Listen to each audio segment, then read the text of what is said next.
할렐루야!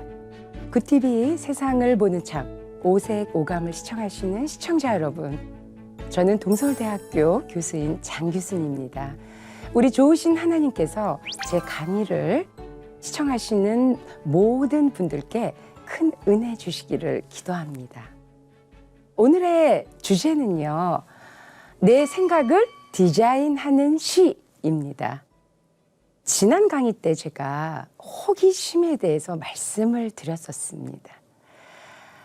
그 호기심은 사실 내가 그동안 생각하지 않았던 것들에 대한 새로운 도전이 될 수도 있고요. 내가 왜 지금까지 열심히 살아오면서 이런 쪽은 전혀 생각을 안 해봤을까라는 그런 의아심을 해결해 볼 수 있는 그런 문제 해결 방법이 될 수도 있습니다. 오늘은요, 나의 삶을 디자인할 수 있고 내 생각을 디자인할 수 있는 시에 대해서 여러분들에게 말씀을 드리고자 합니다. 보랏빛 상상의 하루를 오늘 한번 만들어 보면 어떨까 싶습니다. 왜냐하면요, 우리 모두는 시인이기 때문입니다. 시편을 보면 다윗의 시들이 어마어마하게 많습니다. 어쩜 구구절절 그렇게 우리의 신앙에 도전을 주고 우리에게 회개를 일으키고 또는 우리에게 기쁨을 주는, 그래서 하나님을 찬양하고 싶은 마음을 주는 구절들이 너무나 많지요. 그런 다윗을 보면서 우리도 한번 시인이 되어보자 라는 생각을 해보았습니다. 왜냐하면 내 생각이 디자인이 되면 그게 시가 될 수 있기 때문입니다. 디자인의 요소 중에요, 가장 임팩트 있는 요소가 있습니다. 그 요소는 컬러입니다. 이 컬러가 주는 그런 강렬함은요, 다양한 디자인의 그런 강조적인 효과보다 더 뛰어넘습니다. 그래서 오늘 여러분들께 컬러에 대해서 말씀을 드리고 싶습니다. 자, 내 생각에 컬러를 입히는 것, 그게 또 시가 되지 않을까라고 한번 생각을 해보는데요. 자, 시라는 것은요, 내 생각을 글로 표현하기 때문에 어떤 특별한 나를 찾아볼 수 있는 그런 도전이 되기도 합니다. 색은요, 너무 많습니다. 특히 우리나라의 용어의 색에 대한 표현은 너무 다양하죠. 파랗다, 파라스름하다, 노랗다, 노르스름하다, 그죠? 어떻게 표현들도 그렇게 다양한지 모르겠습니다. 물론 컬러는 색상, 명도, 채도에 따라서 달라지는 거 여러분들 아마 초등학교 때 미술 시간에서 여러분들 아마 다 알고 계실 것입니다. 오늘은요, 여러분들이 미처 생각하지 못했던 컬러 트렌드에 대해서 한번 말씀을 드려보고 싶습니다. 자, 여러분들 이 코로나 시대, 2019년 코로나19의 시대를 우리가 이겨냈습니다. 그 당시에 유행했던 컬러 트렌드는 무엇이었을까요? 바로 클래식 블루였어요. 여러분들이 블루 하면 우리는 파랑만 생각을 합니다. 그런데요, 이 블루의 뜻에는 파랑뿐만이 아니라 우울감이라는 표현도 있습니다. 그래서 코로나19 시절에는 코로나 블루라는 그런 신조어가 생기기도 했죠. 그래서 2020년도에는요, 클래식 블루라는 색이 유행을 했습니다. 이 클래식 블루는요, 우리가 일반적으로 얘기하는 파랑색입니다. 우리가 하늘을 보고 느껴지는 아주 푸르른 밝은 그런 하늘색이 아니라요, 해가 뉘엿뉘엿 질 것 같은 그러한 차분한 파란색, 그게 바로 클래식 블루입니다. 자, 컬러 트렌드는요, 매년 누가 결정하냐면 하나님이 결정해 주시지 않습니다. 컬러 트렌드는요, 전 세계에 유명한 색채 기업인 매년 11월이 되면 컬러 트렌드를 발표합니다. 패션 디자이너들이 그런 컬러 트렌드에 의거해서 디자인을 하기 때문에 이 푸른색이 굉장히 많이 코디가 되어 있었을 것입니다. 코로나 레드라는 신조어가 생겼어요. 코로나로 인해서 우리가 불과 2, 3년 전에는요. 대학에서도 학생들하고 수업을 하지 못했습니다. 우리가 동영상 촬영을 교수들이 해서 올렸습니다. 학생들과 교수들은 서로 가까이 갈 수 없는 시대에 살았었죠. 그때 바로 코로나 레드라는 신조어가 생겼습니다. 분노 조절 장애. 그런 느낌의 코로나 레드라는 용어도 보여줬었고요. 그리고 와, 모든 것이 암담해. 코로나 블랙이라는 신조어까지 생겼었죠. 자, 이렇게 신조어들이 컬러의 색으로 많이 표현이 되기도 합니다. 2021년도에는요. 컬러 트렌드가 회색과 노랑이었습니다. 빛나는 노랑이 유행을 했습니다. 왜냐하면 코로나로 인해서 우리는 희망을, 소망을 바랬기 때문입니다. 자, 이런 노랑과 함께 같이 등장한 색은 바로 그레이, 회색이었어요. 이 회색은 안정감을 추구하는 마음에서 나왔죠. 그래서 바닷가에 있는 자갈의 색, 아주 단단한 자갈의 색에서 나온 그레이, 그리고 환한 노랑. 바로 이 두 가지 색이 2021년도를 강타했었습니다. 자, 그러면 작년인 2022년도에는 무슨 색이었을까요? 그때 우리는 평온함을 원했습니다. 그래서 그때 유행했던 색은 바로 화면에 보여지는 베리페리입니다. 이 베리페리는요, 청보랏빛의 효과가 있습니다. 지금까지요, 컬러 트렌드가 발표가 될 때 보라색이 등장한 것은 이례적입니다. 왜냐하면 보라색은 평범하지 않기 때문입니다. 우리나라에서도요, 사실 보라색에 대한 안 좋은 그런 감정이 있었습니다. 왜냐하면 빨갛기도 하고 파랗기도 했죠. 그래서 사실 보라색이 이 한국인들의 정서에는 그렇게 좋은 감정으로 보여지지 않았습니다. 그러다가 안토시아닌, 블루베리의 보라색이 우리의 건강에 굉장히 좋다는 느낌으로 보라색에 대한 우리의 감정이 바뀌기 시작을 했죠. 자, 작년 2022년도는 이렇게 베리페리, 약간 청보랏빛의 컬러가 유행이었습니다. 그러면서 같이 유행했던 색은 벨벳 바이올렛입니다. 이 벨벳 바이올렛은요, 적보라색이에요. 그런데 벨벳의 텍스처가 나는 것과 같은, 그래서 좀 더 고급스러워 보이는 벨벳 바이올렛. 결국 베리페리나 벨벳 바이올렛을 통해서 사람들은 좀 더 특별하면서도 좀 더 평안함을 추구하지 않았을까라고 생각을 해봅니다. 자, 그러면요, 올해의 컬러 트렌드는 무엇일까요? 아마 쇼핑을 좋아하시는 분들은 아마 눈치를 챘을 것입니다. 올해의 컬러 트렌드, 2023년도의 컬러 트렌드는요, 비바 마젠타입니다. 자, 제가 지금 하고 나온 이 스카프의 색깔, 여기에 살짝 붉은색, 빨간색이 더 섞인 색이 비바 마젠타입니다. 일반 마젠타, 꽃분홍의 색보단 약간 레드, 빨간색이 더 섞여 있는 색입니다. 자, 올해는 이렇게 비바 마젠타의 색입니다. 자, 여러분들은 어떤 색을 좋아하세요? 여러분들이 좋아하는 색, 그 색을 그대로 코디하세요? 재밌는 새 얘기를 하려고 합니다. 세틴 파워라는 새가 있는데요. 이 새는 파란색을 너무 좋아합니다. 그러다 보니까 온갖 파란색은 다 물고 와서 자기 집 앞마당에 펼쳐 놓는 새입니다.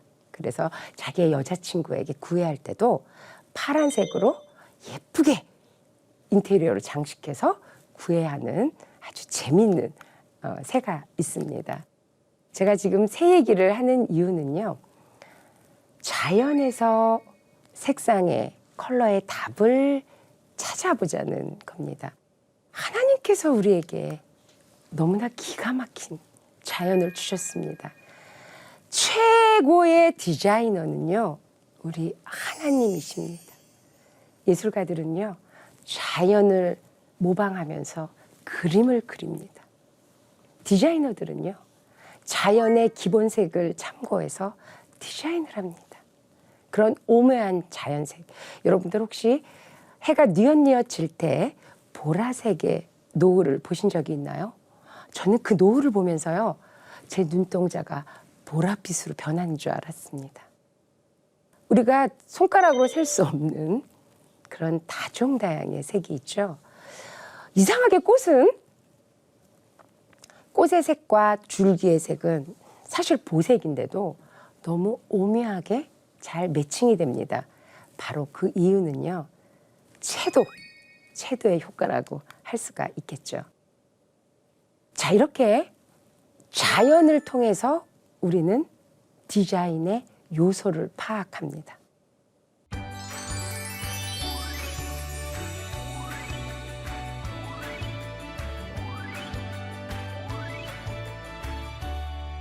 하나님은 우리에게 빨강, 파랑, 노랑, 흰색 너무나 다양한 음식물을 주셨습니다. 사실 우리가 초등학교 때, 중학교 때 굳이 비타민, 무기질, 탄수화물 이런 것들을 안 외워도 돼요. 우리의 영양 섭취는 모든 색깔을 골고루 먹으면 되는 거였죠. 그래서 우리나라의 비빔밥이 외국에서도 인기 있는 이유는 뭐냐면 오색찬란한 모든 색이 다 담겨 있습니다. 그 색의 영양 성분 또한 너무나 다양합니다.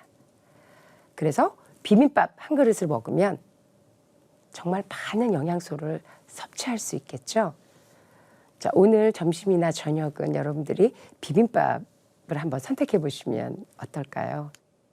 자, 오늘 여러분들의 하루는 무슨 색이셨을까요? 그리고 무슨 색이길 원하십니까? 그리고 오늘 하루를 어떤 단어로, 어떤 문장으로 표현해 보시겠습니까? 저는요, 일기 쓰는 것을 너무 좋아했습니다. 그래서 감수성이 예민했던 중고등학교 때도 일기를 꼭 썼어요. 대학에 가서도 일기를 너무 열심히 썼습니다. 그런데 매일매일 일기를 쓰다 보니 재미가 없는 거예요. 그래서 오늘은 그냥 일상적인 그러한 내용보다는 뭔가 특별한 그러한 일기를 써보고 싶다라는 생각이 들었어요. 그래서 오늘 이 하루를 내가 어떤 특별한 단어로, 특별한 문장으로 표현을 해볼까라고 생각을 했습니다. 자, 하루하루가 동일한 것 같아도 그 하루하루 속에 내가 느끼는 감정, 내 생각, 내 스트레스는 너무나 다양합니다.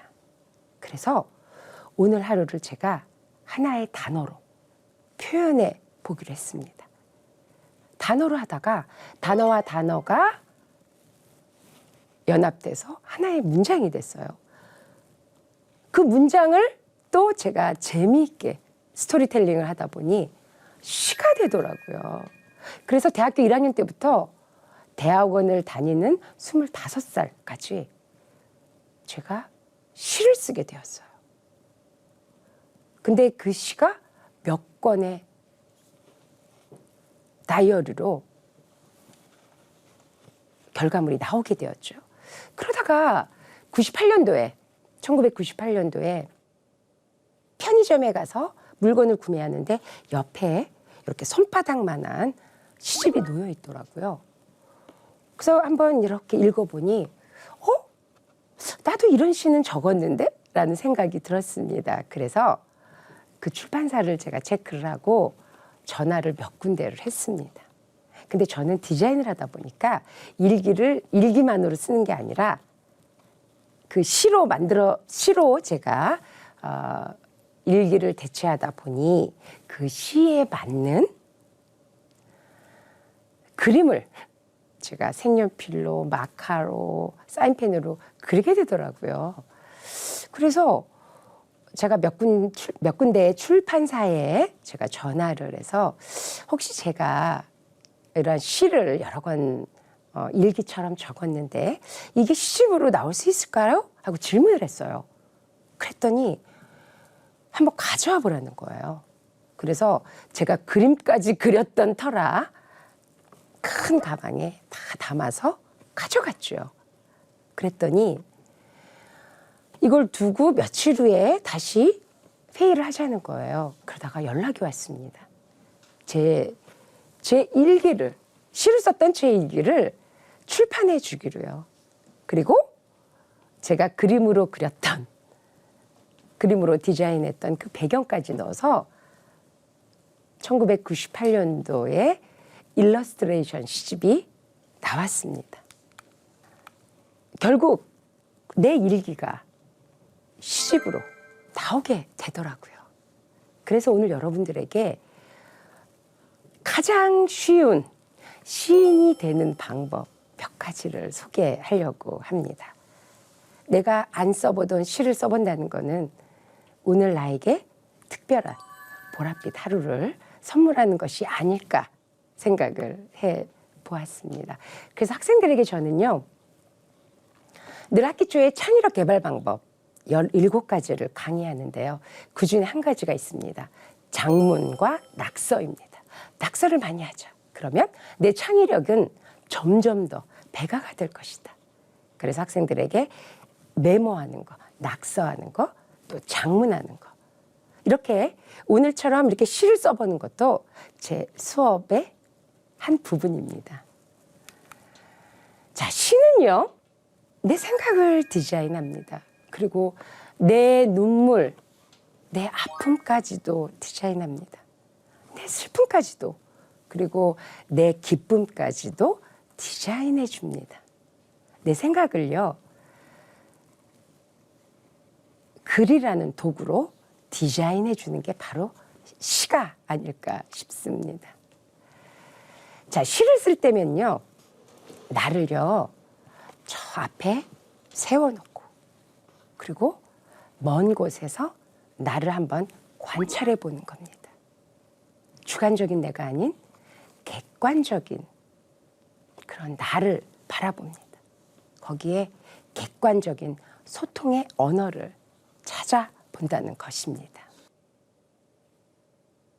첫 번째, 내가 시인이 된 첫 번째, 내 감정에 솔직해지기. 자, 내 감정이 지금 우울한가, 아니면 기쁜가, 감사함이 넘치는가. 그래서 저는 감사함이 넘칠 때는 감사라는 시를 쓰고, 그리고 기쁨이 넘칠 때는 희락이라는, 기쁨이 넘칠 때는 희락이라는 시를 쓰고, 그리고 너무나 괴롭고 힘들 때는 스트레스라는 시를 씁니다. 자, 내 감정에 솔직해지기로 제가 제 유튜브에 올려져 있는 짝사랑이란 그런 시가 있습니다. 보랏빛 상상 뷰를 치시면 저의 시들이 담겨 있습니다. 이 짝사랑이라는 시는요, 제가 중고등학교 때, 대학 다닐 때까지 무수한 짝사랑을 해봤습니다.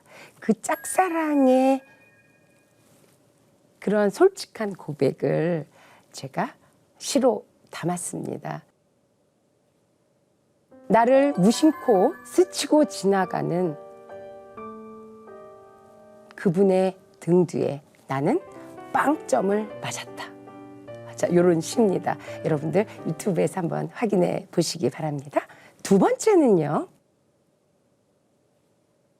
남의 표현력을 감상해 보기입니다. 그래서 여러분들이 좋아하는 그런 시인의 그런 시를 한번 느껴보실 수도 있죠. 저 작가는 어떠한 생각으로 저런 표현을 했을까? 저는 사실 교회 오빠와 결혼을 했습니다. 초등학교 1학년 때부터 열심히 다닌 대길교회에서 결국 중고등학교를 거치고, 중고등학교 때는 여드름이 많이 난 오빠라서 관심이 전혀 없었습니다. 근데 대학부 청년부를 거쳐서 늦게 교회 오빠한테 감정이 꽂혀서 결혼을 하게 되었습니다. 근데요, 저한테 편지를 하나 보냈어요.